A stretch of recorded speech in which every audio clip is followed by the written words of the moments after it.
Bitcoiners, good morning, Hassan. Indeed, good morning. Please let me know how the audio is going. I did not have time to get the mic I was supposed to buy because I'm in America. I've been waiting to buy new AirPods. My AirPods in Barbados got eaten by the guard dogs at my house because I washed them and I put them on the patio to dry in the sun, forgetting that those dogs eat anything plastic. And I only found one. The other one must have got swallowed and stuff happened. So please indeed let me know how this mic is working. If not, I'll just use the iPad mic. I have a lavalier on. HBDC, I didn't know you were in Vietnam. Amazing. Very cool, HBDC. Where's my show button? There. Cool, man. Love Vietnam. Oh, good morning. Okay, now I get it. Good morning, Vietnam. I get it. I thought you said from Vietnam. Yeah, I'm going for the good morning Bitcoiners with that. I definitely am. We love that, right? We definitely love that. It is indeed a great day. Good morning, all. Good morning, David. Good morning, Enmity. Good morning, P-Man. And I believe King Mansa Musa has reminded us that the sun is big time up today. It's super up. I watched it rise here in Miami, Florida. It was a beautiful sunrise. And I did indeed check. Bitcoin is running. We're good. All that's left for us to do is, I don't have a coffee today, but I got water. Boo. The machine here is awful. And if any of you were wondering about inflation and this and that, $9, 9 US trash tokens, 9 US trash tokens for a cortado, which is a shot of espresso. That's what's happening here in Miami, guys. There you go.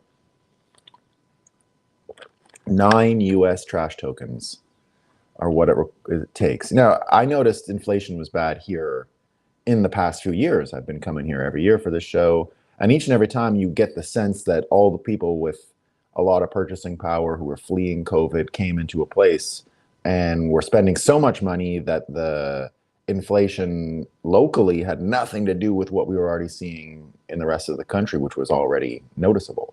So they're up to 9. I remember taking my kids here for breakfast a few times last year, and I'd get the bill breakfast, and I don't even eat breakfast. It was my kids eating breakfast and me getting a coffee on the side. It was like 30, 40 bucks a morning. Like, I bought 2 coffees, 20 US trash tokens.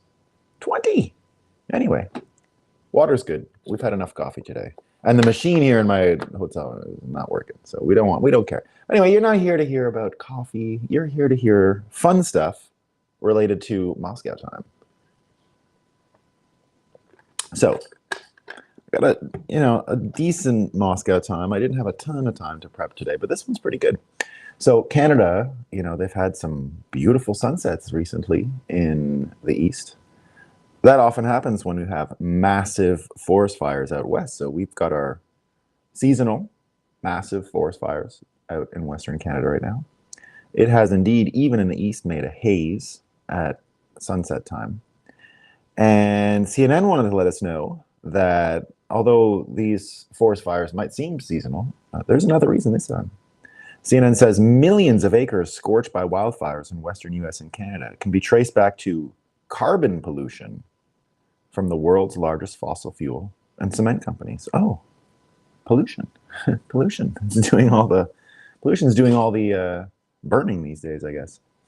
Here's another one. So I guess Elon Musk said something yesterday or 2 days ago about George Soros, and said that he wants to tear down the world, something blah blah blah blah blah. So the Atlantic didn't miss an opportunity. Their headline is Elon Musk among the anti-Semites. There it is. He's an anti-Semite now. Well, that anti-Semite did have an interview yesterday. First, before. So he had an interview at his Tesla factory. Elon had an interview in his Tesla factory yesterday in Texas. So he's been all around the world. He was in France a couple of days ago touting nuclear energy. I don't know if you guys saw that. And he was there meeting with the French president, and he was even talking about France's nuclear plans just yesterday after he had been to France to talk nuclear power. But I got to mention this story before I get into the Elon interview because somehow it just makes me laugh. Right? So many people having funny things to say about it. So, what is not a laughing matter is what's going on at the U.S. border. I would not want to be one of those people waiting in line. Now, I am not I'm a defend the borders in general kind of guy, but I still think America's major advantage here is that, if you look at demographics around the world, if you look at all that's going on, of course, America, because it's had immigration, is in a different spot, and the demographic thing is really important. Now, I think China's fine, or Japan is fine, Korea's fine. They're going to have robots. There's going to be solutions, but there's still what I just mean to start here by saying I'm generally pro some good system of immigration that would really help America. We don't like the chaos right now, and everything going on at the border looks awful. Like I don't want to be there. I wouldn't want to be there. I wouldn't want to be working there. I wouldn't want to be waiting in line there. I wouldn't want to enter that way. All those things, right? So I got a lot of sympathy for what's going on down there. But that doesn't mean we can't laugh about what's going on with these buses. So the Texas governor yesterday tweeted the following: Texas has bused over 18,500 migrants to sanctuary cities.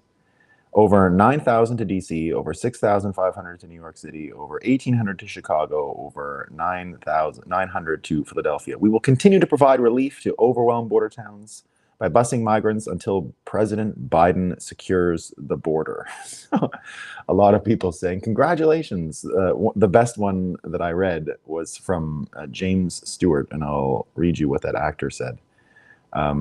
He was commenting on this, and I don't know if you guys know this, but James Stewart, apparently anyway, has one of the highest IQs of anyone in Hollywood, and has for a long time. Apparently he is one of the smarter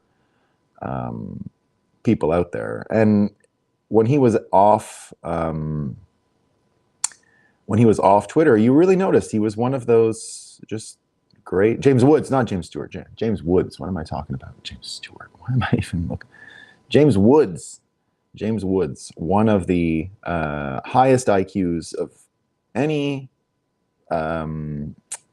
person in Hollywood. Where's the quote? Because it is real funny. He's an excellent writer, an excellent thinker, very well organized way of thinking. Where was it? I thought I had it in my notes, but it was very funny.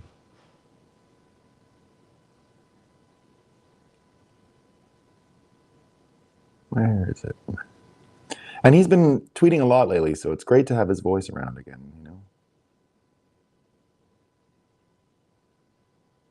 Let me see. Anyway, I can't find it. It was some really funny statement. You got to go find it. James Woods, great follow. And his comment was just about rewarding those cities that have decided to be sanctuary cities, rewarding them with the opportunity to prove what they want to prove, what they have to offer the world. So we got to love it, right? So there you go. That was part of it. And so they were in Texas. That's why I mentioned it, right? So Texas is the one shipping folks out, and Elon was at his Tesla Gigafactory in Austin, Texas, and gave an interview to David Faber from CNBC.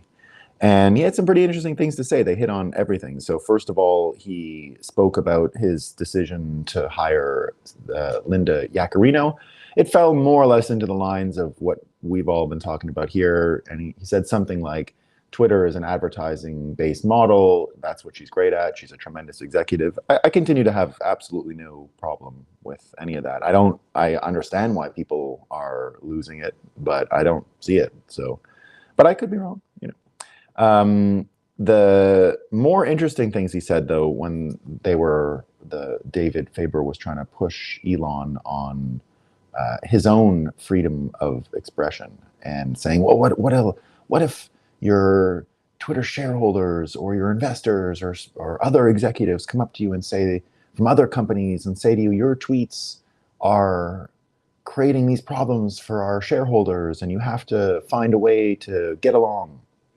And he did a really interesting thing. He paused, didn't say a word for, I mean, an uncomfortable for normal television, right? I was just sort of silent looking for something. Another reason why this medium is so much better than normal television. You don't feel like the embarrassment of not knowing your lines or having silence a little bit. The normie TV thing, that's one of the major problems. You can't be quiet for 2 seconds to organize your thought. You gotta blah, blah, blah, blah, shovel it out, right? So he did something that you don't see very often on television. He paused for 15 seconds, and his answer was really kind of, I don't know, it still stuck with me, where he was talking about the Princess Bride, and he says, offer me money, offer me power. I don't care. So he said nothing for 15 seconds and then said, offer me nothing, offer me power, I don't care. I'll say what I want to say, and if the consequence of that is losing money, then so be it. Now, that's sort of how I feel about freedom of speech and that whole issue these days. You know, you see a lot of people whining, oh, the censors, the algorithm, all of these things. I mean, it's true, right? But mainstream media, all that stuff. But in the end, what we have to realize, or even courts, right? Anything that's going on in courts that are punishing people for using the wrong language or whatever it is you're trying to see in this armament of language through the court system, through the legal system, all of those issues, when people get squirmy and angry and frustrated and anxious about it, I get it. But I think Elon Musk is hitting the nail on the head here by reminding us all that freedom of speech is really just something we have to exercise personally. Now, I understand there are consequences, right? Freedom of speech is expensive. It's really expensive. You have to be willing to lose money, exactly as he said. Now, I don't think it's for everybody at this moment in time, but we need some people that are willing to do that, that are willing to lose money in this environment, a lot of money, in order to say what they want to say. You know, I'm kind of the same when it comes to who I can associate with, like who I can be friends with. You know, I've always had those fights with some Bitcoiners anyway, because I've always known some shitcoiners and some scammy whatever people, right? Now, they're not good people. I'm not arguing they're good people. That's not why I would associate with them. But I won't be dictated to on who I can and can't associate with. And it's a little bit along the lines of what I can and can't say. Now, you know, it's this whole fallacy that your idea, if you share a physical space with someone, right, that you somehow absorb their thoughts, like this whole thing, you know. You're kind of seeing it with the debate around ordinals at our show, right? Some people say, oh, I won't share a stage with a scammer. Well, why? Because you become a scammer if you're on stage with that person. It makes no sense, right? It makes no sense. But it is deployed by all kinds of smart and reasonable people. So I've always made a point of spending time with those people you're not supposed to spend time with. When I worked in Parliament, I had tons of liberal friends, for example, and I was as you know, anarchist, libertarian, far right in a lot of ways person that I am now back then. And I still found a lot of value and a lot of interesting time spent when I would spend time with, you know, really crazy liberals, crazy people, nuts, like nuts, as far as what they wanted for government control. These were people, you know, we have the needle in Canada, kill yourself nowadays. They loved that back then, right? They were already way into that back then. They're totally into it. So, you know, if you force yourself to spend time with even those people that people in your own tribe would condemn and all that, in the end, you're doing yourself a favor. And in the end, it comes down to what Elon is saying here, that freedom of speech is really something that does come up to individuals. And I agree, it's shitty that there is a cost to freedom of speech in the world we live today. And I would not advise everyone to embrace that concept and just lose money in order to say what you have to say.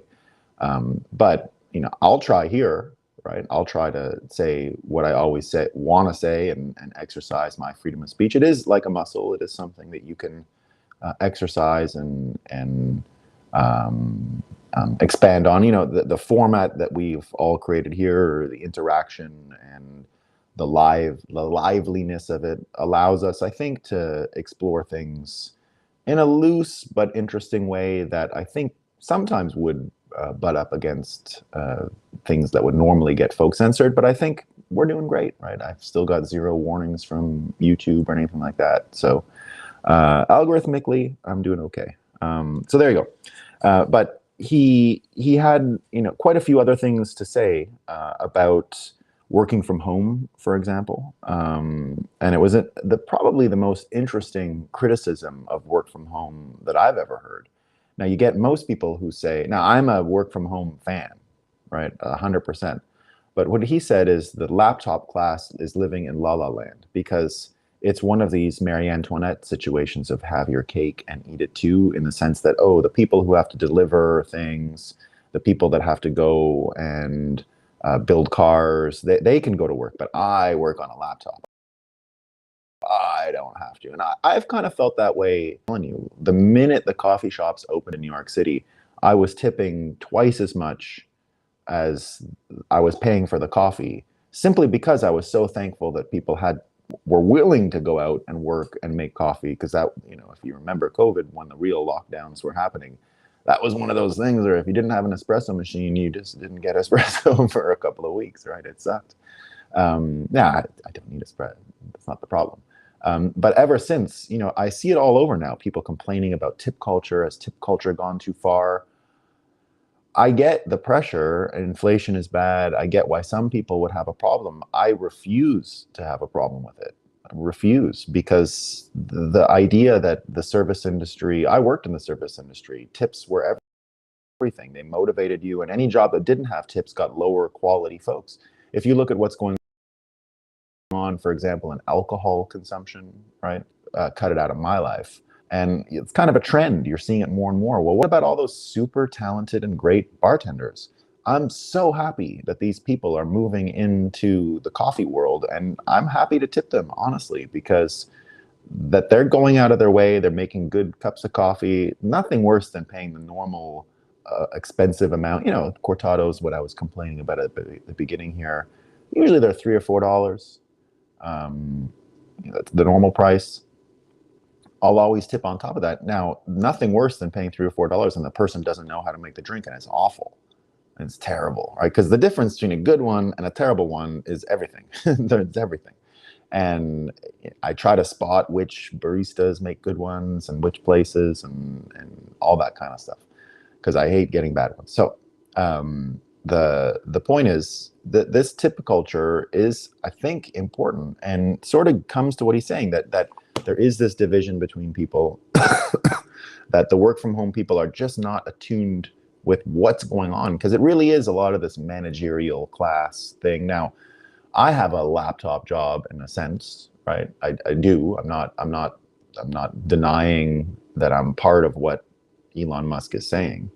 Now, I've spent years carving out this capacity for myself, and he did mention there are exceptions. I'm just going to throw myself in that group because I really have been working from home for over 10 years. I was doing it in the Senate years ago, and I have absolutely no problem joining groups and being in person and all that, and then going off on my own and getting a bunch of stuff done. So for me personally, you know, I think there is going to be a change. I think you are going to have a lot of people like me, but I see the reverse going a little bit the way Elon is suggesting, especially with AI, that these managerial class jobs, right, the people that have been dominating American culture for 40, 50 years now, all of those folks with AI, with all the productivity enhancements, with just what Bitcoin is going to do to the bottom line and the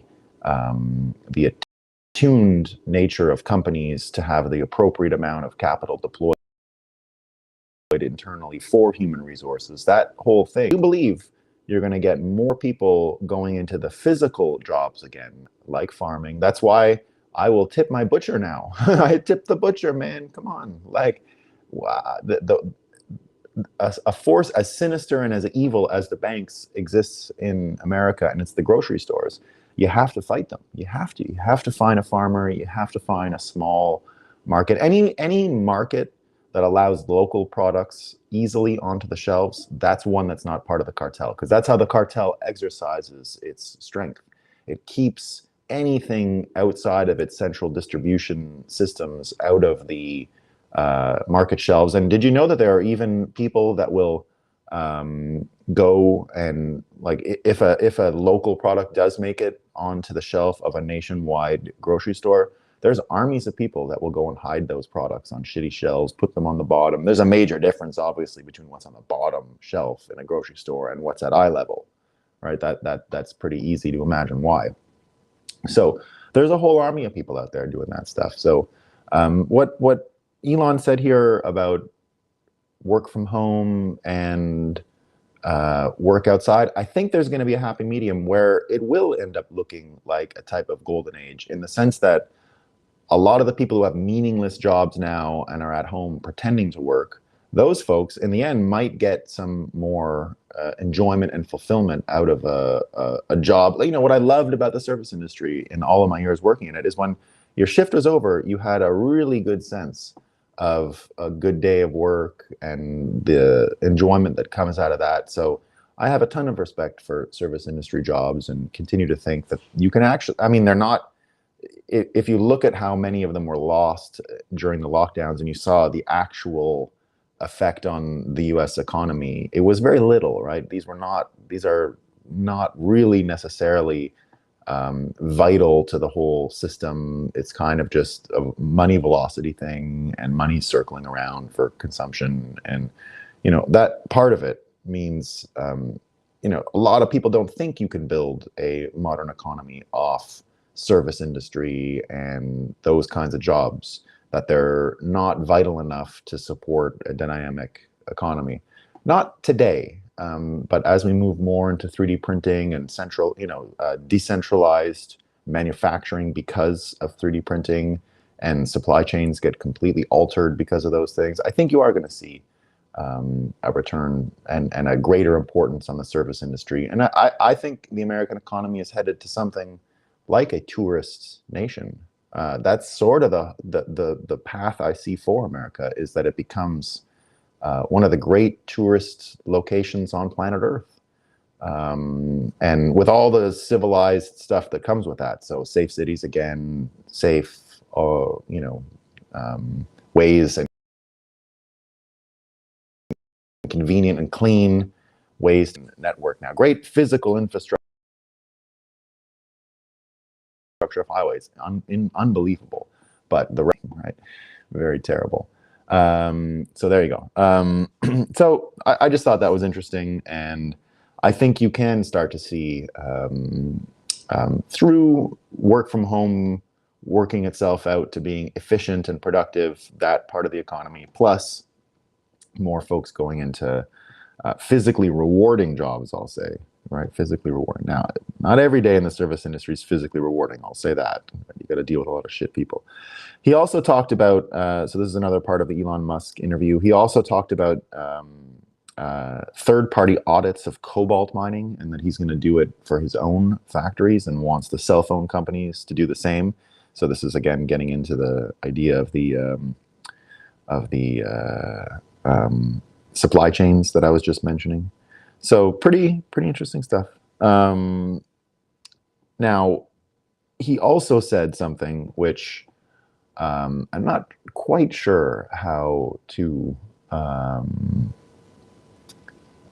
frame, but here's what he said. He said the 2020 election was not stolen, right? It was not stolen. That's what he said. It was not stolen. And a lot of people are picking up on that today, saying, oh, Elon, it was obvious, right, that it was. Here's what I think he's saying, that it was not, well, I mean, I can't really, he probably is just trying to protect himself. I can't really understand why he would say that. And it reminded me of a tweet thread that's been shared around all morning. And I think this remains. So it was published in 2021 by a fellow named Martyr Made. And Martyr made, so Glenn Greenwald republished it at the time on his own Substack. And I remember this thing going viral. It had, it says it's got 35,000 likes, so not even that many. But I'm going to read it to you because it is really interesting. And I think frames perfectly where people are at. So I'll use that to frame what Janet Yellen said right after this, right? So we're going to go to Janet Yellen from here because she had some interesting things to say yesterday too. So here's what Martyr Made said in July of 2021, guys. So it's been a while.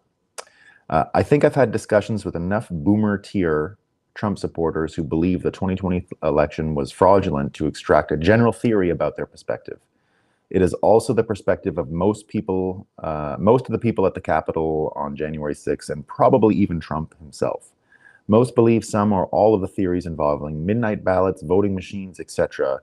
But what you find when you talk to them is that while they'll defend those positions with info they got from Hannity or Breitbart or whatever, this is the important part, they're not particularly attached to them. Here are the facts. Actual confirmed facts that shape their perspective. 1. The FBI spied on the 2016 Trump campaign using evidence manufactured by the Clinton campaign. We now know that all involved knew it was fake from day one. These are Tea Party people. That's what we've been talking about here for a while. The types who give their kids a pocket constitution for their birthday and have founding father memes in their bios. The intel community spying on a presidential candidate using fake evidence, including forged documents, is a big deal to them. Everyone involved lied about their involvement as long as they could. We only learned the DNC paid for the manufactured evidence because of a court order. Comey denied it on TV, knowing that the DNC paid for it, when we have emails from a year earlier proving that he knew. That was true with everyone, from the CIA Director Brennan and Adam Schiff, who were on TV saying they'd seen clear evidence of collusion with Russia while admitting under oath behind closed doors that they hadn't, all the way down the line. In the end, we learned that it was all fake. At first, many Trump people were worried there must be some collusion because every media and intel agency wouldn't make it up out of nothing. When it was clear they had made it up, people expected a reckoning and shed many illusions about their government when it didn't happen. We know as a fact the Steele dossier was the sole evidence used to justify spying on the Trump campaign. B. The FBI knew the Steele dossier was a DNC op. C. Steele's source told the FBI the info was unserious. D.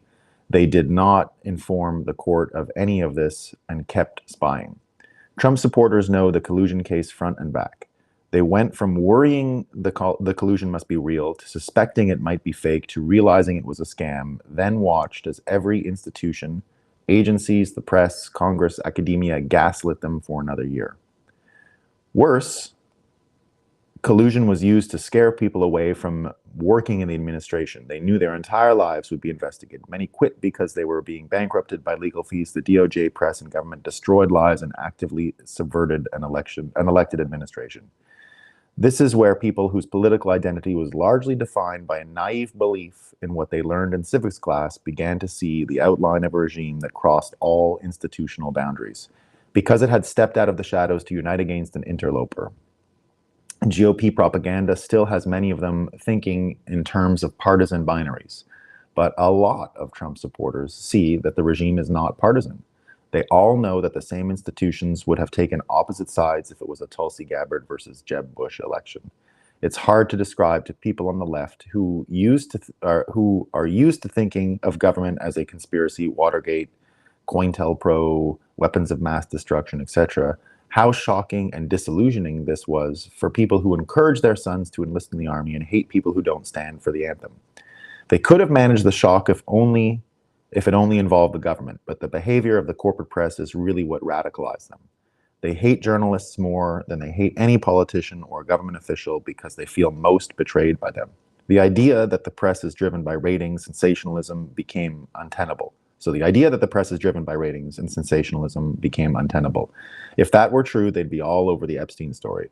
The corporate press is the propaganda arm of the regime they now see in outline. Nothing anyone says will ever make them unsee that, period. The idea that This is profoundly disorienting. Many of them don't know for certain whether ballots were faked in 2020, but they know for absolute certain that the press, the FBI, would lie to them if there was. They have every reason to believe that, and it's probably true. So he goes on to say all these different changes, all the different things that happened to the election. And again, what he's getting at here is that there is a outline where you can see the uniparty. You can see it now. Every day it becomes more and more obvious who in the Republican Party is working with which donors that align them with Democrats. And we've seen this uniparty, like I describe it like slime, right? It's like ooze. It will just ooze in whatever way it can think it can sustain itself. If you wanted to have a visual of what the uniparty is, it is literally slime. It's a slimy substance that will just seep into the cracks and pores in order to keep itself from being perceived and from being and to make sure it's effective pushing its agenda. So it has this slimy nature and inconsistency to its shape and form, but people can see the outline now. And that's been the interesting thing that's happened, especially since Musk bought Twitter, in order to actually have an outlet to stop the gaslighting, in a sense, have a space where you can start to really parse through publicly what is gaslighting, what is a lie, what is propaganda, and that people can work over it, right? He called it a collective hive mind in that interview yesterday, to which many people have criticized him, right? That somehow was part of his Chinese connection, because indeed he did talk about China in the interview yesterday, saying the Chinese economy is vital to the world, which I understand if you were still partisan in the old way, right? You might have a problem with. But now that we understand that all of these regimes of countries are the enemy of the people, right? We again see one of the important parts of Bitcoin, that it can align the people of China and the people of America against their governments, which is something that I've always thought was the most powerful cocktail. And we haven't felt that cocktail of China and America in Bitcoin for years now. I think we will again. And when we do, I think that really is the sign that the golden age has begun. Now, I see the golden age all around us, obviously. That's why we come together every morning and talk about all the cool things in the world. And there's always a lot, right? We always have nuclear energy news to talk about. We have what Elon even said in the show yesterday, in that interview, that he thinks that Twitter can actually be a financial services platform, much more powerful than the US banking system. Now, we all know he needs to integrate Bitcoin and everything that would offer the platform to be credible, right? I don't think he brings much credibility to the financial platform if he doesn't get away from third parties. I mean, it's the third party thing that's the problem. So, but if he really understands how a P2P financial network is important, then I think you're all going to have it tied in. So we'll see, right? We'll see about that. But it's this idea now that the uniparty is in square view, right?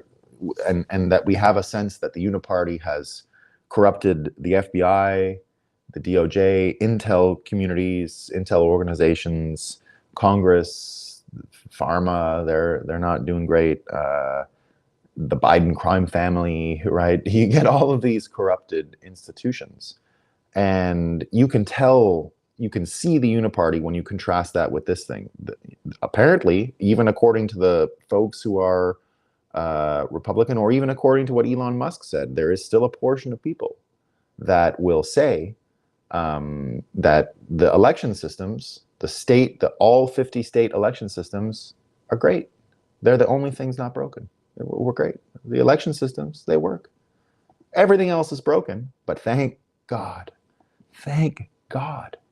what would we do if the election systems were broken? Right? That's great. If you could literally go to Congress and poll people, and anyone who's willing to say that all 50 electoral systems in the United States are just tip top, that's your uniparty. That's how you could diagnose the slime, right? That's how you could see the outline of the slime. And because the uniparty has had to out itself, this new debt ceiling debate as well, I think, might out the regime even more. It might, because what you're going to see a lot in this fake, drummed up story, I heard people talking about it yesterday. I heard a mother pumping her daughter to get angry about this debt ceiling thing, just overhearing a conversation. Do you see, reading a newspaper, obviously. Who do you, if you see someone with a newspaper, don't take them seriously. You can't. They're not credible people. Anyone who reads a newspaper from now on that you see is an idiot. An idiot. So the mom is sitting there trying to explain to her teenage daughter what the problem is, and like trying to get her, you know, in the way that a parent might try to get a kid to be civically minded and explain a problem, but that's not it. She's just like working over her own mental health problems, and her daughter is just like, shut up, mom, this is so stupid. And she's going on and on about, well, if they don't raise the debt ceiling, if those Republicans, now I was actually shocked to hear someone in Florida speaking so openly that way. You know, sounded like I was back in Vermont. But it was, so, you know, I couldn't help but eavesdrop. The daughter obviously didn't care about what the mom was saying. But the mom was just repeating what she had just read in the newspaper. Like, she didn't quite understand the debt ceiling. If you listen to the way, you know, if they don't do this thing, it's like the debt ceiling thing. If they don't have enough money, then America's going to have to be a deadbeat nation and blah, blah, blah, blah, blah. So yesterday, after I heard that, I saw what must have been a part of that reason why she was mentioning it, that Janet Yellen, and this is what we love, right? Don't you love that the Uniparty is going to out itself on the debt ceiling debate, in the sense that you're going to find out which groups are for the Uniparty? You could probably take the vote around the debt ceiling and figure it out right now. I understand there's deals and there's this and that, but you'll have a pretty good sense. And so she says now that if the US is to default, it could trigger a break in financial markets. So here's the beautiful thing. The Uniparty has to out itself around this debate for just like it had to do for elections, and just like it has to do now for ensuring that both Republicans and Democrats, the ones that are part of the Uniparty and are getting the donors and are getting, who are there to perpetuate the current system, are going to have to out themselves. And their standard bearer, the person they have who's got to run messaging for them, basically the whole Uniparty is now resting on the shoulders of our favorite little troll, Janet Yellen. The little munchkin is in charge of everything now. She's in charge of everything. We couldn't do better. There is no scenario on earth better for Bitcoin than watching Janet Yellen trying to save the old financial system. There's nothing better than that. And not only to save it, to go further into debt to save it.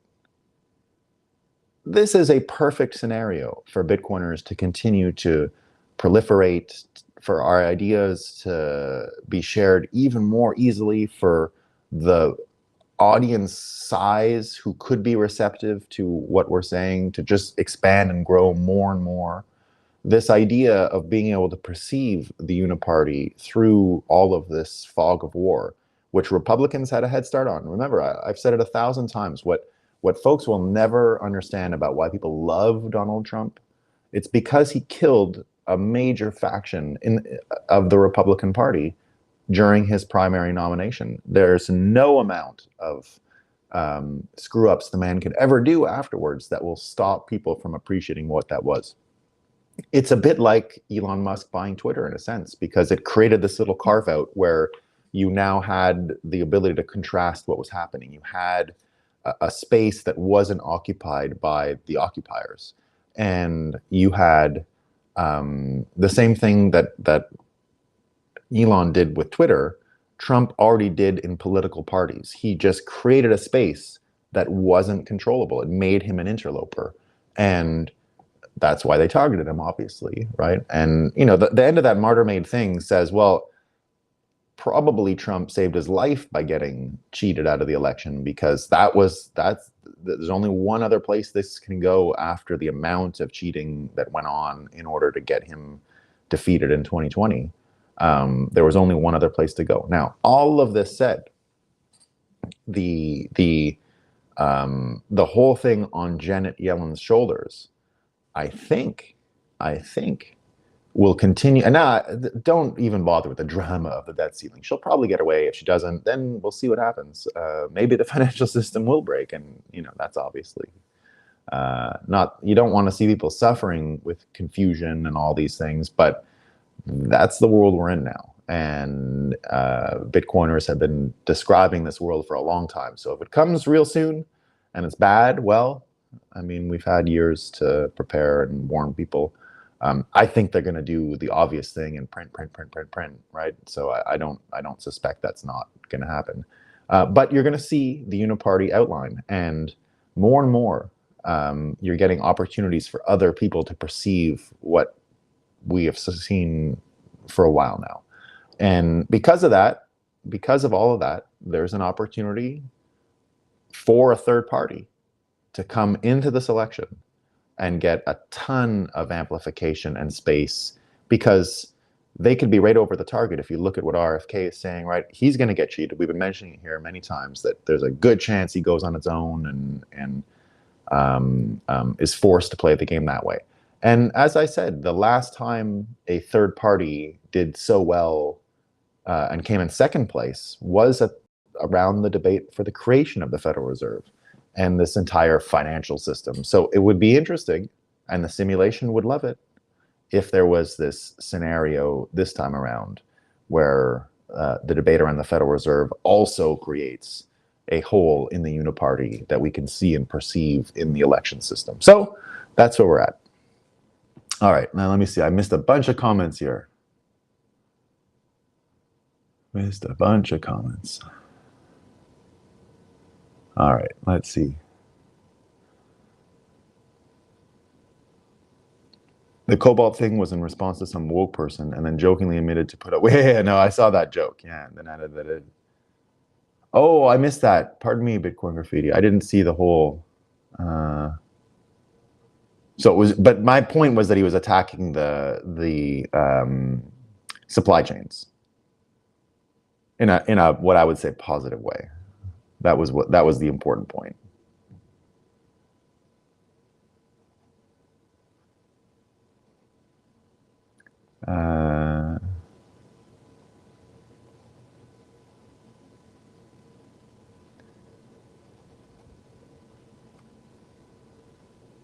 Missing some of these. Awesome sharing, guys. Do you have an opinion on the U.S. government's anti-smoking campaign? It has been. Well, here's what I think about that. I think you're going to see. So, in the same way that the IRS was sort of born, the income tax was born with the Federal Reserve. Now, I understand there were taxes before that, but what we understand as income tax and the whole institution of it really happened around World War I and World War II. And it came in with the Federal Reserve, right? So my prediction for a long time, and you're seeing it everywhere, destroy the IRS. It's second only to destroy the FBI as far as popular mimetic slogans for institutional change are going right now in America. So I think it's going to get done. I really do. But what do you replace it with? So I think the replacement for income tax, now it's going to be a much smaller tax revenue base for the government, because the government is going to shrink. The federal government anyway is going to shrink. And what you're going to get instead is the old style of taxes, consumption taxes, sin taxes. So I think sin taxes, in the same way that Americans were made to be consumers as a campaign, a psychological campaign in the 1950s, what you're mentioning here about cigarettes and the anti-smoking campaign is going to turn into way more behavioral modification around consumption. And sin taxes are going to go crazy, because the idea of America, the consumer, is going to change slightly as well now. And I think anyway. And along those lines, sin taxes are coming back with a vengeance. I think you're going to see a ton of them on alcohol. That one's going to get taxed through the roof, which is, I think, fine. Right? But consumption taxes are coming. Big ones. Duty taxes, customs, with internalized and decentralized 3D printing supply chains. I also see the return of duties and customs to be a major revenue source for governments. So things that are imported, exported, in order to make sure people are making their own cars. I think cars are going to get super local, right? Super duper local. So do you want feedback? Oh, pardon me. Hello, I am Bitcoin. If no country, then all external dependencies are vital by definition. Fiat NPCs just find comfort in avoiding them. Yeah. I was just wondering if y'all think it's interesting. Oh, cool, yeah. I started another. I love it, guys. I'm loving the sourcing of stuff in here. This is great. This is good comment stuff, guys. Cigarettes kill millions of people every year, just not in 2020. But of course, governments can't require people not. Yeah, cigarettes are very dangerous.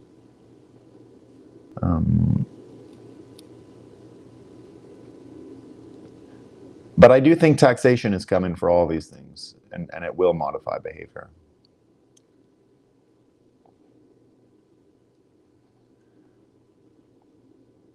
All right, team. And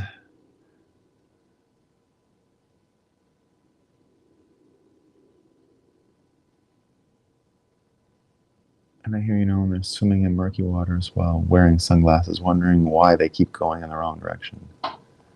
Yeah. All right, team. I got to run for the day. Got a bunch of event stuff. I should be live from the show tomorrow morning. I'll let you know. All right, team. Thanks for coming. Had a great morning. Have a great day. See y'all later.